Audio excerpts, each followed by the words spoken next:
What's up, everybody? We are back. John Delarose here, #1 best-selling comic creator and award-winning comic creator. I try to be your source of all things independent comics, and I really love what Magnetic Press is doing. And so I'm going to review one of their books today, Monolith, which just came out.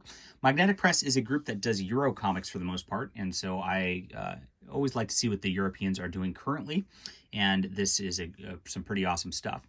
So if you are new to the channel, please head to the links in the description below. Support the channel by picking up my books. My links to Amazon and all that are on there. Appreciate everybody who does so. All right, this is Monolith, and like I said, it's Magnetic Press. Beautiful presentation with its wonderful hardcover with this cool sort of look to it. And got a ribbon, which I love these little ribbons. It makes me happy not to have a bookmark. And this is an interesting book and presentation.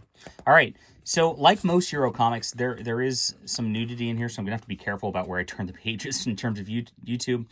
They just do that in a lot of Euro comics. But you got a pretty cool impressionistic art style, as you can see here. And I'll go back. There's a nice introduction that explains the book at the beginning of this. It's by Roberto Recchioni, which I hope I pronounced right.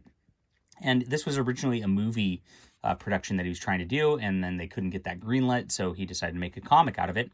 And this guy, LRNZ, this digital artist, Lawrence, I think, did all the art for it. And it's phenomenally beautiful stuff. As you can see, you've got just some beautiful landscapes and all that. Looks like he actually took models of like a Range Rover or something like that through this and did the whole deal.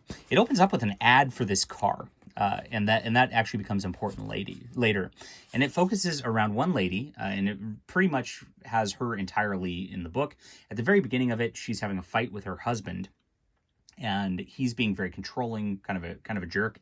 And she runs off with her kid and takes this car, which has the best safety devices ever, apparently, out off into the road, gets lost, has problems with it, and eventually gets trapped out of her car, where she has to deal with some crazy stuff. And I'm going to skip most of it again because of the nudity issues. You can see it gets kind of little sexy here, but not too bad.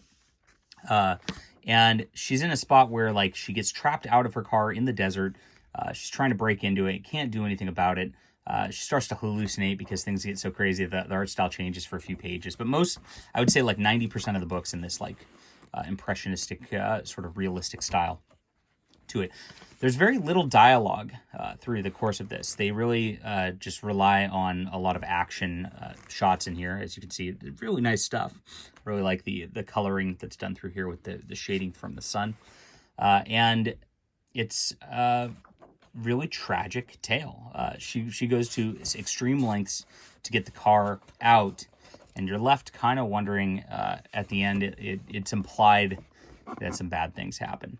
But very interesting book. I can't really say much more about it because there's so little dialogue. The pacing's super fast. The art style's really cool, as I said. I love the cover. That's what induced me to buy the book. And just cool stuff all the way around. So fun, enjoyable, and it's a very different tale than you'd get from any American comics. I can tell you that right now. I'd call this like a 9 out of 10. Really enjoyable stuff. All right, hit that like and subscribe button. We'll be back soon.